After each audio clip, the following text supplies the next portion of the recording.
Assalamualaikum warahmatullahi wabarakatuh. Selamat datang di YouTube channel Miss Hani. Kali ini Miss Hani mau berbagi tutorial tentang pengelolaan kelas menggunakan Google Classroom.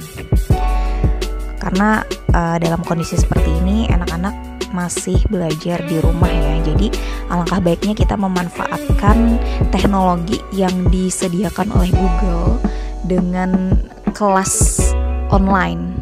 Keuntungannya kita menggunakan kelas online, pertama kelas kita nggak berantakan, kita mudah sekali mengelolanya. Yang kedua, untuk memberikan tugas, memberikan materi, itu tidak akan pernah mengganggu RAM dari handphone kita.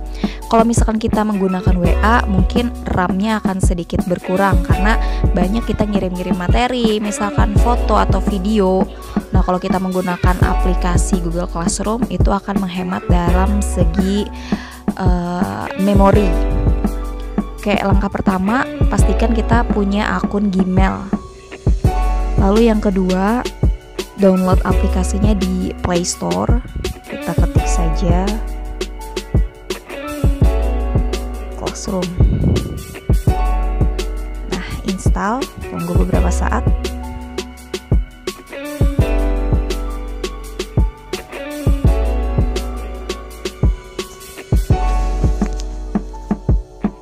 Kita sudah selesai menginstal. Sekarang kita buka ikonnya di handphone. Kita buka. Tampilannya akan seperti ini. Klik mulai. Terus masukkan akun Gmail yang kalian gunakan.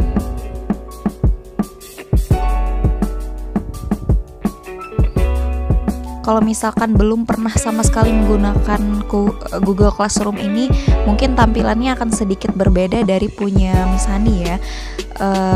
Mungkin tidak ada part seperti ini karena memang belum pernah memakai. Jadi ini yang bagian ini mungkin akan kosong. Kalau punya Miss Hani sudah ada ini. Kenapa? Karena sebelumnya sudah pernah memakai ini, dan ini yang dinamakan kelas. Oke. Ini beberapa kelas punya Miss Hani ya. Di sini tercampur kita sebagai guru dan kita sebagai murid. Jadi pertama dibedakan dulu nih.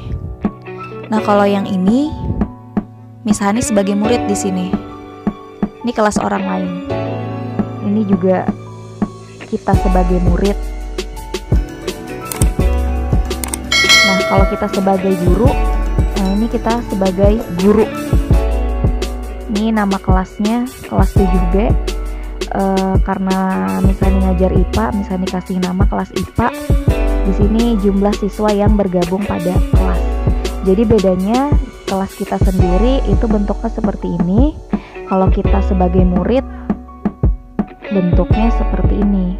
Di sini ada nama gurunya. Kalau kita sebagai murid.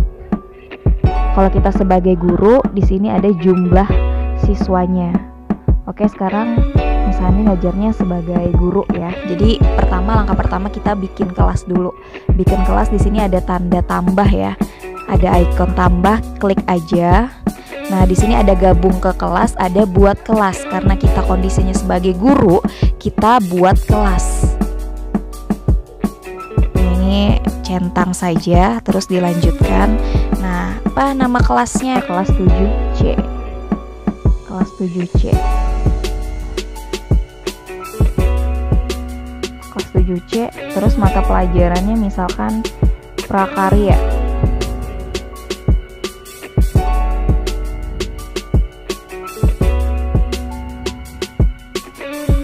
Oke. Ini tulis saja nama kita.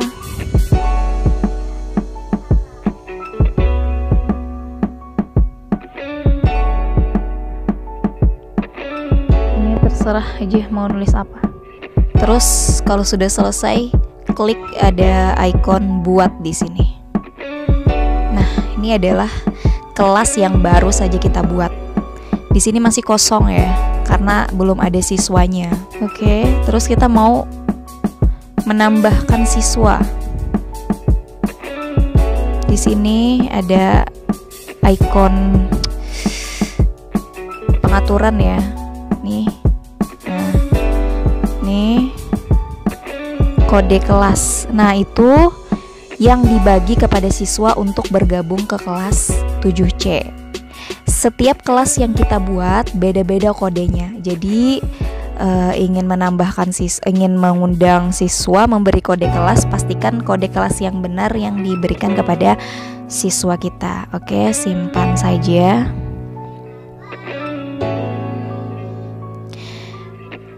Jadi siswa nanti bisa memasukkan kode kelas yang kita berikan. Jadi dia otomatis masuk sendiri. Nah, terus di sini adalah tempat untuk kita memberikan pemberitahuan kepada siswa-siswa kita. Ini ketika kita menuliskan sesuatu di sini akan terbaca oleh semua siswa.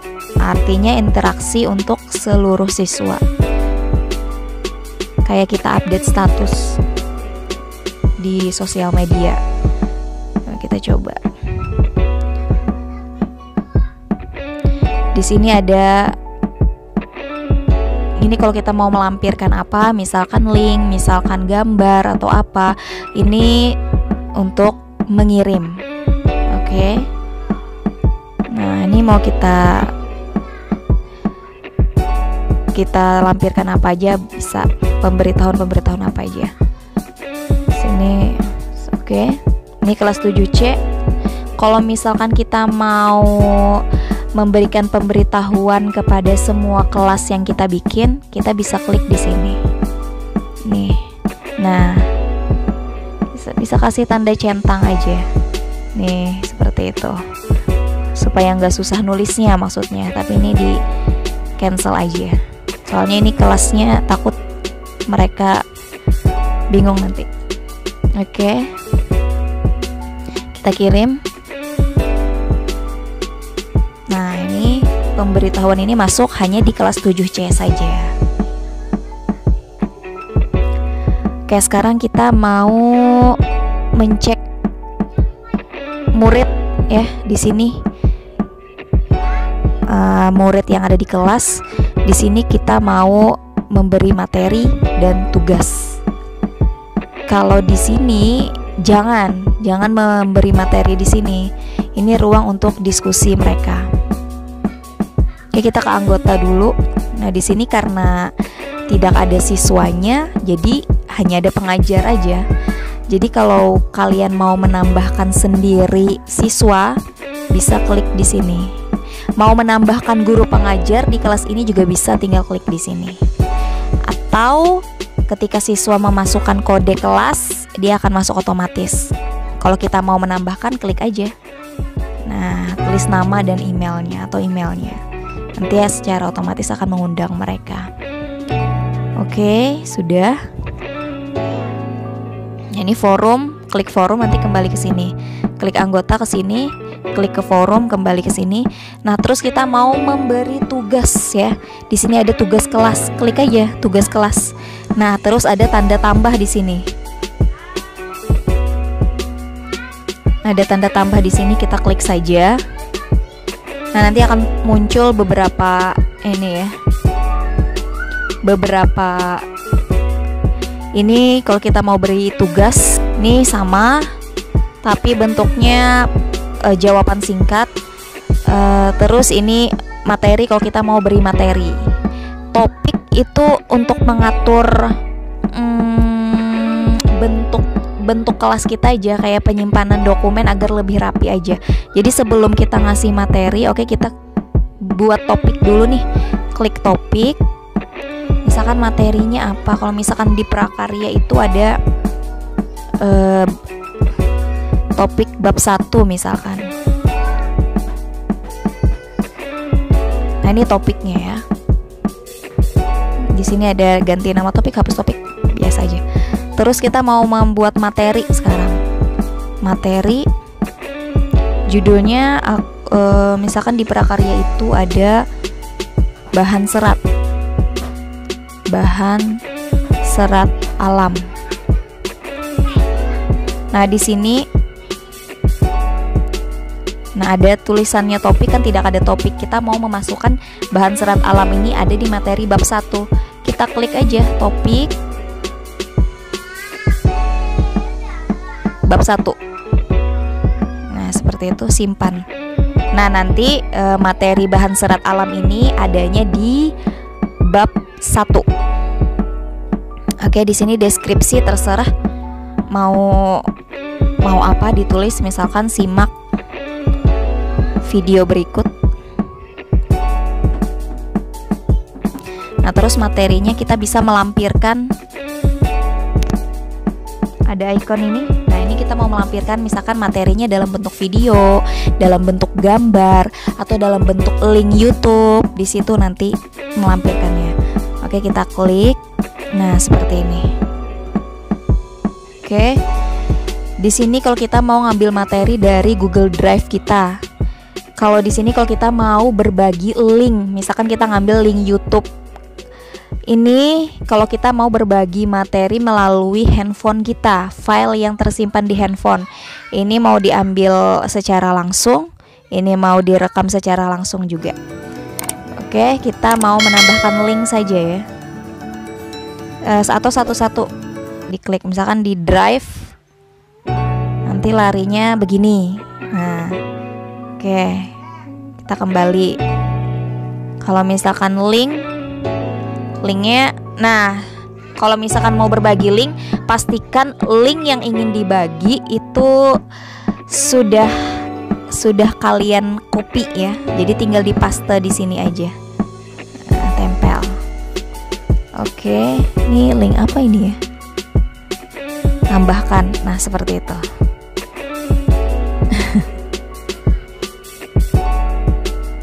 Oke, terus kalau kita mau berbagi file dari handphone kita, nah seperti ini, misalkan foto atau file atau video yang ada di galeri handphone kita, klik di sini. Ini aja. Tempel, nah tambahkan. Kalau sudah, ini nanti masuknya di kelas 7C aja ya. Kalau misalkan tugas yang sama mau kita berikan kepada kelas-kelas yang lain, kita tinggal klik aja di sini 7C. Nah, ini sini keluar nanti, tinggal kasih tanda centang. Mau memberi materinya di 7A, 7B, 7C, tinggal tanda centang supaya nggak repot ngirim satu-satu. Kalau mau di 7C aja, berarti 7C aja. Kalau mau di 7A, 7B, 7C semuanya misalkan diberi tanda centang supaya nggak satu-satu ngirimnya. Oke, kita cancel, kita 7C aja.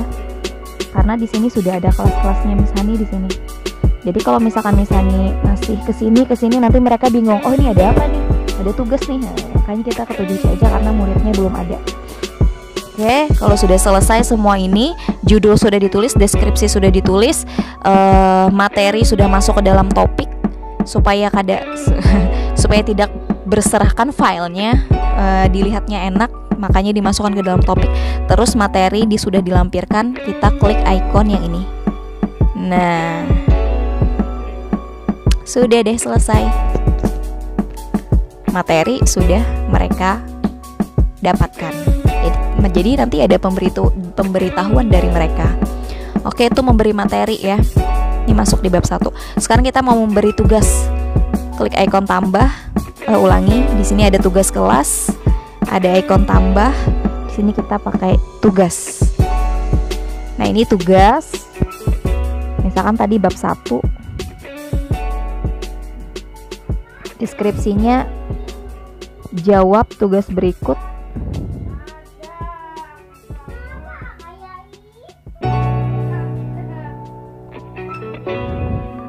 Poinnya udah 100 atau berapa terserah. Tenggat waktunya boleh diatur, boleh enggak.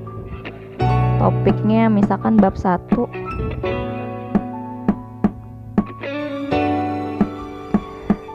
Tugasnya kalau yang ini kita nulis di sini ya, misalkan sebutkan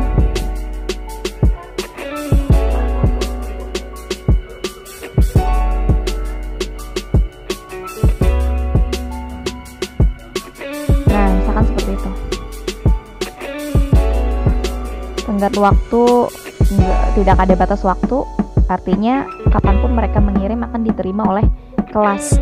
Kalau kita pakai batasan waktu, ya kalau misalkan waktunya sudah habis, mereka nggak akan pernah bisa mengirim kembali tugasnya. Itu. Udah mau dilampirkan tugasnya, bisa. Nanti kirim ini.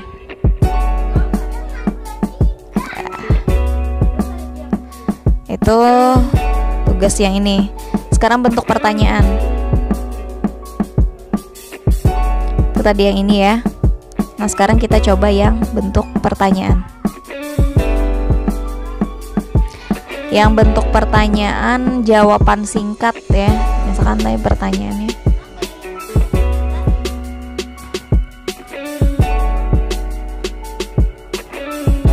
Di sini ada beberapa pilihan. Siswa dapat mengetik jawaban. Artinya ketika dia sudah mengirim jawaban, dia bisa mengirim lagi. Tapi kalau kita aktifkan berarti mereka ketika sudah mengirim jawaban, mereka bisa mengirimnya lagi. Tapi kalau kita nonaktifkan, mereka tidak akan bisa mengirim lagi. Siswa dapat membalas jawaban siswa lainnya, tidak usah diaktifkan. Oke, di sini ada pilihan jawaban singkat. Oke, kita klik. Ada jawaban singkat, ada jawaban pilihan ganda. Kalau jawaban singkat sama kayak tadi. Kalau mau pilihan ganda, nanti larinya sama kayak Google Form. Tulis aja.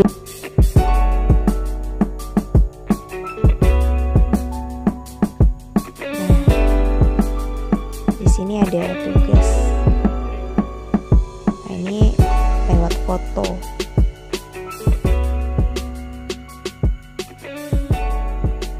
Tapi tetap siswa mengerjakan di classroom. Kalau ini melampirkan Google Form.